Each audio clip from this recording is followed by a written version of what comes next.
Muito bem, vamos a um grande e super resumo da física atômica. Atenção, esta aula não está virada a aspectos tão teóricos, mas estamos aqui voltados à teoria que nos leva para a prática. É por isso que este vídeo é recomendável simplesmente para quem quiser entender a física atômica sobre o ponto de vista de cálculos, tá bom? Você vai arrebentar qualquer exercício, porque o que eu vou fazer aqui é dar um super resumo de fórmulas e de contexto de uso de cada uma dessas fórmulas para arrebentar com qualquer exercício, que é o que nós faremos nos próximos vídeos, exercícios práticos.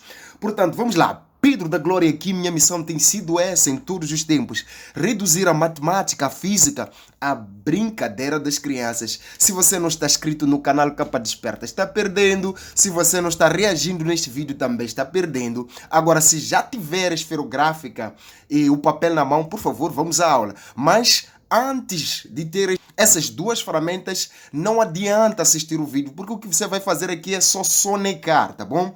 Tem que escrever. É preciso escrever o tempo inteiro. Vamos à aula.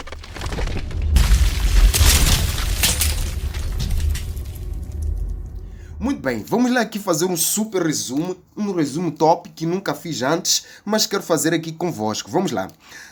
É o seguinte, quando vocês falaram da radiação eletromagnética, quando falamos aí de ondas eletromagnéticas, falou-se que C era igual ao comprimento de onda vezes a frequência. Este produto, comprimento de onda vezes frequência, sempre era constante, lembra-se? Tudo bem. E este produto sempre vai ser igual a 3 vezes 10 elevado a 8 metros por segundo. E este C, nós chamávamos isto de velocidade da luz, tá bom? Velocidade da luz no vácuo. Ok, velocidade da luz no vácuo. Portanto, com base nisto, eu sempre tenho que saber que comprimento de onda vezes frequência sempre é igual a C.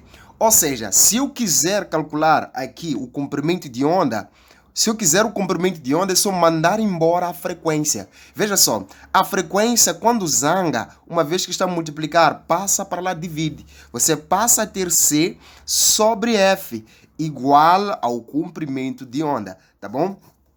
Agora, se eu quiser o F da frequência, eu mando embora o comprimento. O comprimento está a multiplicar, zanga, passa para lá e passa para baixo, tá? Então você fica com C, tá bom? Sobre o comprimento de onda sendo igual a frequência. Atenção! A frequência no sistema internacional deve ser dada em hertz. Qualquer coisa que seja hertz, você já deve lembrar-se que é aqui a frequência. Agora, o comprimento, qualquer coisa com metro, neste contexto de física atômica, é aqui o comprimento de onda, tá bom? Este lambda é comprimento de onda.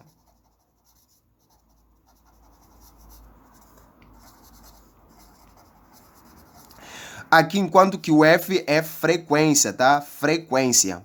Este que é o segredo da física, conhecer as letras que estão sendo usadas para designar as grandezas físicas e conhecer a respectiva unidade. Portanto, o que a gente conclui só com base nestas fórmulas? Veja só, comprimento é velocidade sobre a frequência. A velocidade sempre será 3 vezes 10 elevado a 8 metros por segundo. No entanto, nós percebemos que a velocidade não vai mudar. A frequência está no denominador. Isto significa que o comprimento de onda é inversamente proporcional à frequência, ok? Veja aqui também, o comprimento de onda está no denominador. Podemos concluir que a frequência é inversamente proporcional ao comprimento de onda. A frequência é inversamente proporcional ao comprimento de onda. Portanto, quando eu digo que o comprimento de onda é inversamente proporcional à frequência, eu estou dizendo que quando o comprimento aumenta, a frequência diminui.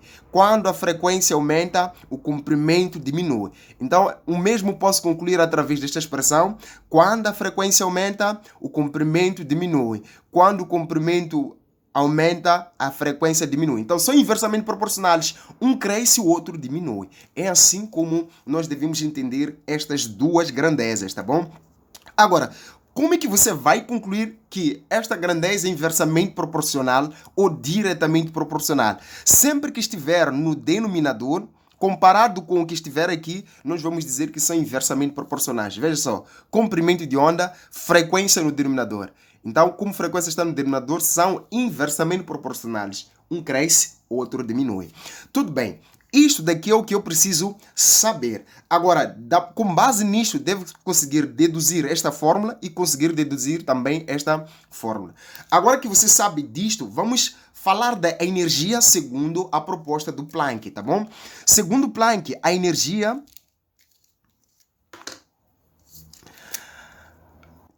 é igual à constante de Planck vezes a frequência da radiação, tá bom? Portanto, esta que é a energia de um fotão, tá bom? É assim como a gente deve calcular a energia.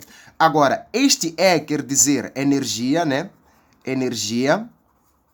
E esta energia pode ser dada em joule, tá bom? Ou pode ser dada em electron-volt. Tudo que vier em joule ou electron-volt, vamos compreender que é energia. F você já sabe que é frequência. Agora, o H, este H corresponde à constante de Planck, ok? Constante de Planck. Tudo bem. Agora, esta constante de Planck também tem sua história, tá bom? Mas nós vamos abordar a história da constante de Planck aqui mais logo. Veja o seguinte, a frequência, nós dissemos que a frequência era C sobre o comprimento de onda. Portanto, a energia pode ser igual à constante de Planck vezes a frequência, que é aqui C sobre o comprimento de onda. Deste modo, a energia vai ser igual aqui a Planck vezes C. Constante de Planck vezes C sobre o comprimento de onda. Portanto, assim calculo a energia com base no comprimento e assim calculo a energia com base na frequência. Ok? Agora, vamos analisar a relação energia e frequência. A frequência aqui na fórmula de energia está no numerador ou no denominador? Por acaso está no denominador? Não. Portanto, eu entendo que a energia é diretamente proporcional à frequência. O que isto quer dizer? Que quando a energia aumenta, a frequência também aumenta. Então, neste caso, toda vez que a frequência subir, a energia também vai aumentar. Então, se a frequência diminuir, a energia também vai diminuir. São diretamente proporcionais. Crescem juntos e diminuem também juntos, tá bom? Agora, relacionando a energia e o comprimento de onda. O comprimento de onda está no denominador. Quer dizer que a energia é inversamente proporcional ao comprimento de onda. Quer dizer que toda vez que o comprimento de onda crescer, a energia vai diminuir, tá bom? Inversamente proporcional quer dizer que eles não crescem juntos. Então, você precisa também ter este conceito para poder arrebentar aí na prática com os seus exercícios, porque pode vir aí alguns aspectos meio que teóricos, mas que dão para ser abordados e resolvidos só com este conhecimento, tá bom? Agora vamos falar da constante de Planck. A constante de Planck ela é igual a 4,14 vezes 10 elevado a menos 15 electron-volt vezes segundos. Atenção. Atenção, porque eu vou colocar isto a vermelho só para lhe chamar bastante atenção. Bastante atenção. O E daqui do eletrão, é igual a 1,6 vezes 10 elevado a menos 19 coulombs, certo? Portanto, se no lugar do E do eletrão colocar o valor do eletrão, você passa a ter o seguinte, que a constante de Planck vai ser igual a 4,14 vezes 10 elevado a menos 15 eletrão, vamos lá colocar a vermelho o valor do eletrão, vezes aí 1,6 vezes 10 elevado a menos 19 eletrão, tá bom? Eletrão, que é coulombo, tá bom? Vezes aí o volt, tá bom? Vezes o volt, vezes o segundo. Atenção, atenção, atenção.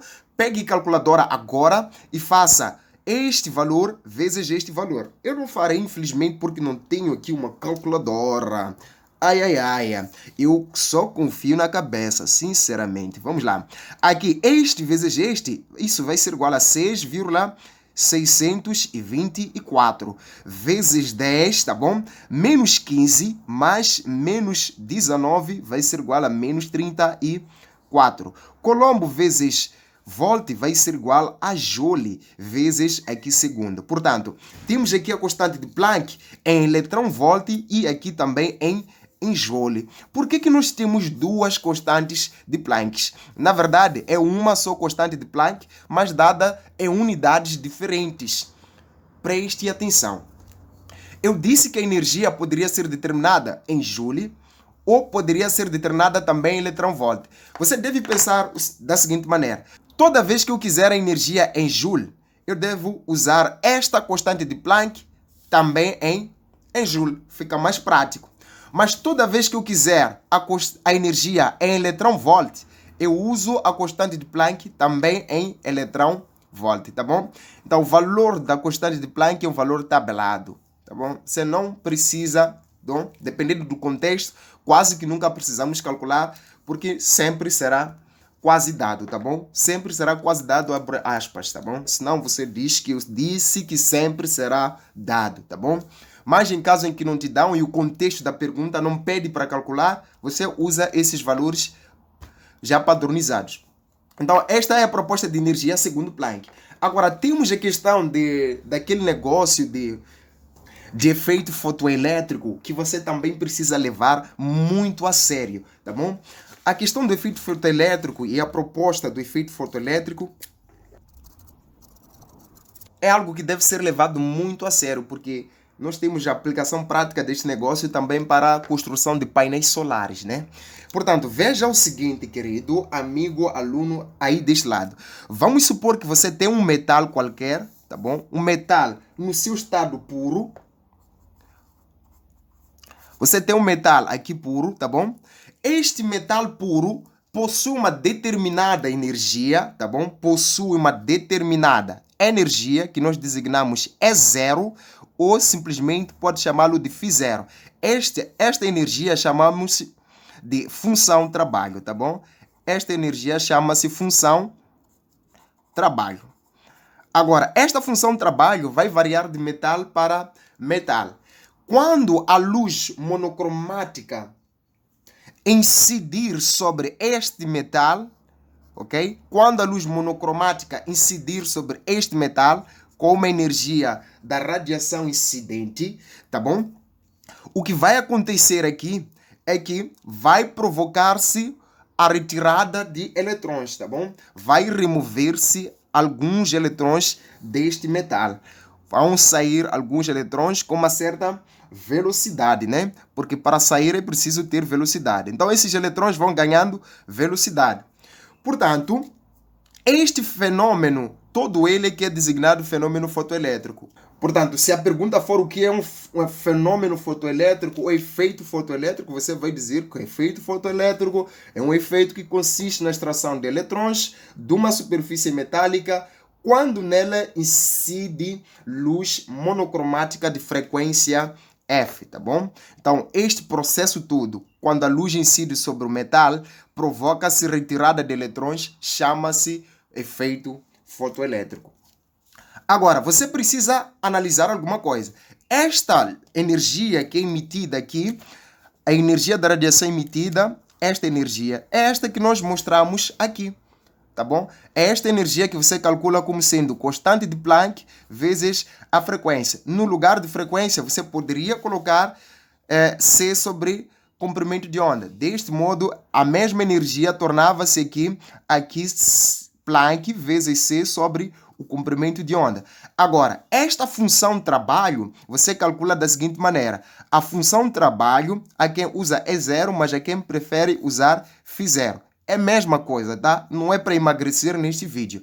Você vai colocar constante de Planck vezes frequência do limiar, ok? Então, agora você usa a mesma fórmula, mas não trata-se aqui de mesma frequência. A frequência usada aqui, φ0, é frequência do limiar. Em alguns contextos chama-se até de frequência de corte, em alguns contextos chama-se frequência mínima. Quando você ouvir esses nomes esquisitos a respeito da frequência, então deve entender que não. Está-se a falar desta frequência inicial aqui, F0, tá bom? Frequência do limiar.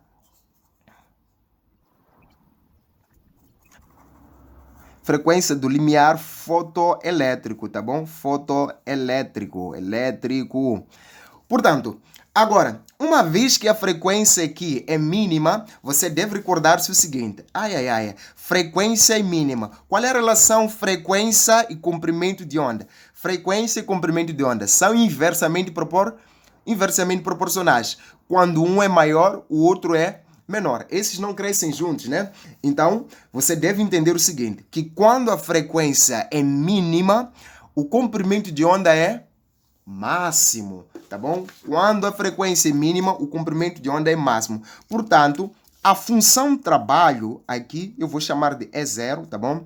A função trabalho, ela vai ser aqui constante de Planck, velocidade da luz no vácuo sobre o comprimento de onda, mas o comprimento de onda usado na frequência, na função trabalho, uma vez que a frequência é mínima, o comprimento de onda é máximo, tá bom? Então, comprimento de onda máximo tem a ver com função trabalho, tá bom?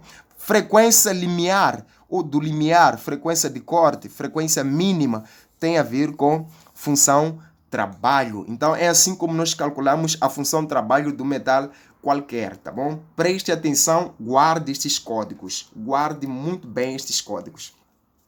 Agora, veja o que acontece aqui quando ocorre este fenômeno fotoelétrico.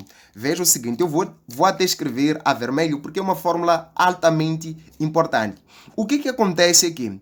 Nós emitimos aqui a luz, então temos aqui a energia emitida sendo igual esta energia do metal, tá bom? A função trabalho do metal, que é a energia mínima necessária para que possa ocorrer o fenômeno fotoelétrico. Quando superamos esta energia mínima, há aqui movimento de eletrões, ou seja, há aí uma energia cinética, tá bom? Energia cinética, e a gente costuma designá-la de energia cinética máxima, tá bom? Então, basicamente, esta fórmula é a base aqui da física atômica. A energia da radiação emitida é igual à função trabalho mais energia cinética máxima. Relação das três energias, vamos chamar assim, vamos apelidar esta relação, esta fórmula como relação das três energias. Agora, a energia cinética, segundo a mecânica, é massa, velocidade ao quadrado sobre 2. Mas aqui, o assunto é o eletrão, tá bom? Então, a massa ao qual se refere aqui sempre será a massa do eletrão. A massa do eletrão é igual a 9,1 vezes 10 elevado a menos 31 quilogramas, tá bom? Massa do eletrão. Tudo bem. Só que em vários e diversos casos, tá bom? Neste contexto de estudo, a energia cinética sempre será igual à energia potencial elétrica, tá bom? Portanto, é por isso que nós chegamos à conclusão de uma vez que a energia potencial é igual a carga vezes a diferença de potencial, tá bom? dP. Isto aqui é tensão, tá bom? Isso aqui é tensão ou diferença de potencial, dP, tá bom? Chama-se tensão ou diferença de potencial. Portanto, esta tensão ou diferença de potencial no sistema internacional é dada em volt, tá bom?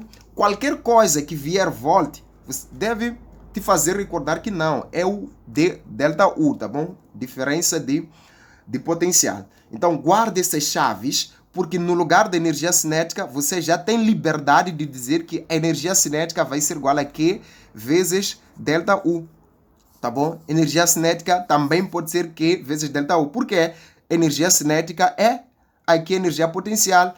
A energia potencial é Q vezes delta U. Quem é este Q? Este Q aqui não é necessário ser dado, tá bom? Este valor de Q não é necessário ser dado. É o valor da carga. A carga é igual à carga do eletrão. Por quê? No efeito fotoelétrico, o que é removido é um eletrão. E o valor da carga do eletrão é tabelado. É 1,6 vezes 10 elevado a menos 19 coulombs. Isto é módulo, tá bom? Então, este aqui é que será o valor da carga. Querido, é isto que você precisa perceber. Estas fórmulas que eu vou sublinhando são as que nós vamos usar com maior destaque, tá bom? Vamos usar com maior destaque. Tudo bem, então você já percebeu que existe uma relação entre a energia da radiação emitida, a função de trabalho e a energia cinética máxima. E você também já mostrou aqui como calcular a energia cinética. Você pode calcular a energia cinética desta maneira, segundo o princípio de mecânica, mas deve recordar-se que a massa aqui é a massa do eletrão, então é um valor já tabelado. Assim como pode calcular a energia cinética como carga vezes delta aqui, o que corresponde à diferença de potencial, ou seja, DDP. Em alguns casos, você vai encontrar potencial de corte. Então, se dizem potencial de corte, você deve entender que pede-se este ΔU. Guardem-se chaves. Esse vídeo é um vídeo de dicas, né? Um vídeo de chaves, só chaves. Agora, preste atenção no que vou lhe mostrar agora, ok? Nós podemos ter esta relação, ok? Nós podemos ter a energia cinética dada na forma gráfica. Veja o seguinte, eu posso ter aqui um gráfico de energia cinética em função da frequência, tá bom? Em função da frequência. E esta frequência pode estar em Hertz, que é a unidade no Sistema Internacional da Frequência. Então, eu terei um gráfico mais ou menos próximo deste aqui, tá bom? Tendo este gráfico aqui. Neste ponto, no zero da função da energia, né? Porque isto aqui é uma função da energia cinética em função da frequência. Então, neste ponto, onde cruza-se a linha das frequências, tenho a frequência do limiar fotoelétrico. E aqui, no início, tenho a energia cinética inicial, que é, no caso, a função trabalho, tá bom? A função trabalho. Como aqui está abaixo do zero, sempre virá um valor negativo, um sinal negativo aqui. Então, você ignora o sinal menos, considera a função trabalho sem o sinal aí menos, tá bom? Então, basicamente, isto aqui. A energia cinética inicial, que é aqui onde começa o gráfico da energia, sempre é igual à função trabalho. É igual à função trabalho. O E0. Mas para quem não usa E0, usa Φ0, pode dizer que é igual a Φ. Pode dizer que é igual a Φ0, tá bom? Que é a energia cinética inicial. Então, este gráfico deve ser interpretado da seguinte maneira. E eu vejo em diversas questões, na verdade, dão um gráfico e dizem qual é o valor da função trabalho. O valor da função trabalho é o valor que está aqui. Qual é o valor da frequência limiar? O estudante tenta emagrecer aí a tentar calcular. Não precisa calcular. Qual é o valor da frequência do limiar fotoelétrico? O valor da frequência do limiar fotoelétrico é este aqui, tá bom? É este valor que está aqui, nesta interseção entre a função e aqui o eixo das frequências, tá bom? É este valor da frequência limiar. Você não precisa calcular. Agora, também pode ser dada esta relação, não em gráfico, mas em uma expressão analítica. E quando dá-se a expressão analítica, diz o seguinte, que a energia cinética em função da frequência vai ser igual a um determinado valor, tá bom? Vezes a frequência, mais um determinado valor, ok? Um certo B ali. Só que você precisa entender o seguinte, querido. Entenda, são coisas fáceis, não é difícil. Entenda o seguinte, que este valor que nós demos aqui, tá bom? Este valor independente, sempre é função trabalho. Este valor aqui independente, este B aqui, sempre será função trabalho. Sempre será função trabalho, tá bom? Sempre será a função trabalho. Agora, em alguns casos, deram-te uma função da energia em função da frequência, onde você tem um valor vezes a frequência, depois tem mais um determinado valor. Então, aquele valor é função trabalho. Agora, em alguns casos, eles pedem para calcular a frequência do limiar. Para calcular a frequência do limiar, é só você pegar esta aqui, tá bom? A energia cinética igualar a zero. Portanto, você passará a ter algo do gênero. Você passará a ter o seguinte, que aqui é zero, tá bom? Zero igual a A, que é aquele valor que deram, vezes a frequência, mais aqui o B. Então, é só depois de isolar o F. Isolando o F, este passa para lá, não é? E resolve esta equação aqui. É só isolar o F. Passa o B primeiro para lá, fica negativo, depois passa o A que está a multiplicar, passa a divide, tá bom? Então, significa que o F vai ser igual ao B sobre aqui o A. Então, neste caso, para mim, como B é positivo, aqui vou ter menos. Se aqui tivesse menos, teria mais, tá bom? Mas como a frequência sempre será positivo, nos problemas eles vão dar o exercício aqui sempre com sinal menos. Então você vai ter uma situação em que aqui terá sempre menos. Se aqui vem sempre menos, este quando passa fica positivo e depois você é só fazer B sobre A. O valor que está aqui a dividir pelo valor que está aqui vai te dar a frequência limiar, tá bom? A frequência do limiar. Então é basicamente isto que você precisa saber. Agora, isto daqui é tudo? Não, isto daqui não é tudo. Isto é apenas uma parte do resumo e eu tenho mais uma outra parte para finalizar. Se você entende estas fórmulas, contextualiza, come isto, engole, vive disto aqui, você arrebenta com qualquer exercício. Então não perca o próximo vídeo, tá bom? Não perca o próximo antes de concluirmos este aqui. Agora, veja o seguinte. Nós temos níveis de energia do átomo, tá bom?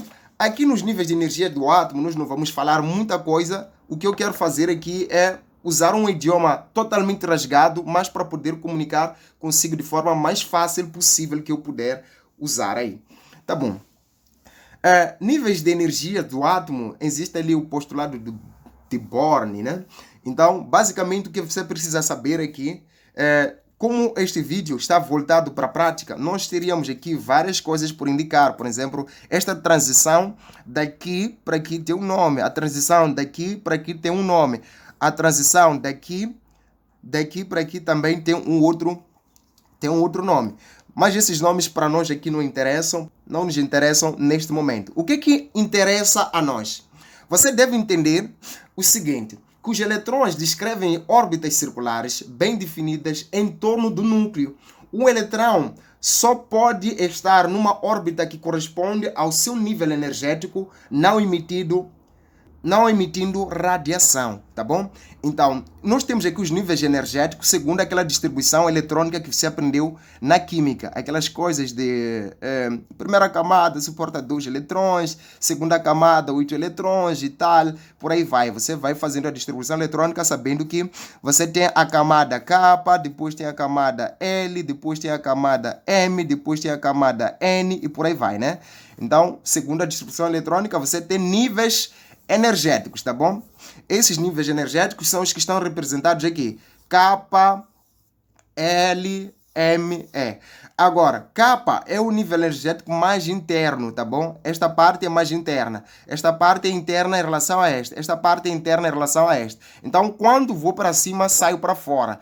Quando vou para baixo, entro mais dentro aqui do nosso núcleo, tá bom? Entro mais para dentro aqui do nosso núcleo. Então, deste modo, você deve entender o seguinte, que todas as setas que apontam para baixo, elas vão para dentro. E quando você entra, a tendência é de entrar no núcleo, tá bom? Nós dissemos que emitimos energia. Emissão de energia, tá bom?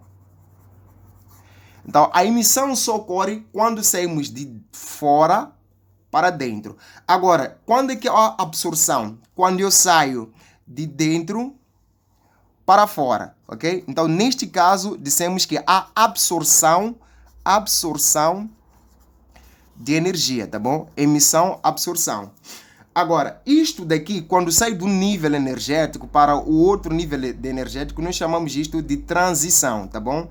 Estou a sair do nível energético para o outro nível energético. E esta energia desta transição sempre vai ser calculada da seguinte maneira. A variação da energia vai ser igual à energia final menos a energia inicial. Mas é preciso dar isto sempre em módulo, tá bom? Então, como é que você vai encontrar o final inicial? Veja, por exemplo, nesta transição, onde é que ela termina? Ela sai de cima, termina aqui. Então, aqui onde termina, temos energia final. E aqui onde começa, temos energia inicial, tá bom? Então, eu vou ver o valor que está indicado aqui é energia final e o valor que está indicado aqui é energia inicial. Então, eu vou fazer final menos inicial. Isto é muito fácil, tá bom? E isto costuma cair aí nas provas do exame, tá bom? Agora, nesta transição, por exemplo, qual é o final? O final é este, o inicial é este. Nesta transição aqui, qual é o final? O final é este, o inicial é este. É só fazer esta energia que é de encontrar aqui, menos esta energia que é de encontrar aqui.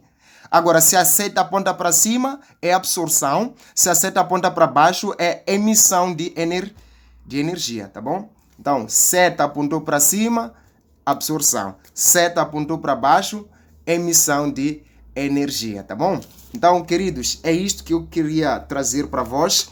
Esses conceitos são totalmente aplicáveis, nada do que falei aqui é desnecessário. Então, Deus vos abençoe, eu vos vejo no próximo vídeo resolvendo exercícios. Pedro da Glória aqui, de Moçambique para o mundo. Deus vos abençoe.